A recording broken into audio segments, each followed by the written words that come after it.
السلام عليكم ورحمة الله وبركاته. أتمنى الكل يكون بألف خير. هذا فترة أسوأ فترة تعيشها المرأة اليمنية، إني كانت داخل البلاد وإن كانت خارجها. يعني كل يوم أسمع على ظلم غريب داخل بلادنا وخارجها.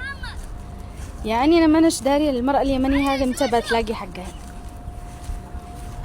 أرجو يعني من الجميع لما يكون في قضية المرأة مظلومة يعني وقفوا معاها، طلعوها ترند. نرجع لحكاية الترندات،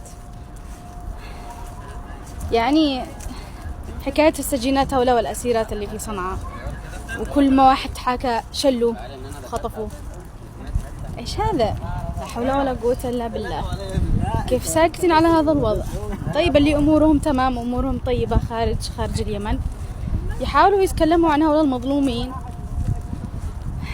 يعني ما ذنب الأطفال اللي أمهم محبوسة، ولا ما ذنب الأب اللي يعني ما ذنب الأطفال اللي والكل أبوهم محبوس.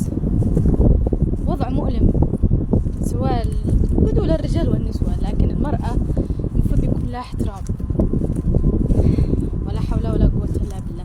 سلام الله على عفاش، والله العظيم سلام الله على عفاش. كانت المرأة في عهد علي عبد الله صالح مصانة، خاصة إذا كانت موظفة راتبها موجود وبتدرس، ما حد يلامسها، ما حد يقربها، ما حد يتعدى على حقوقها. الآن لا حول ولا قوة إلا بالله، ضياع.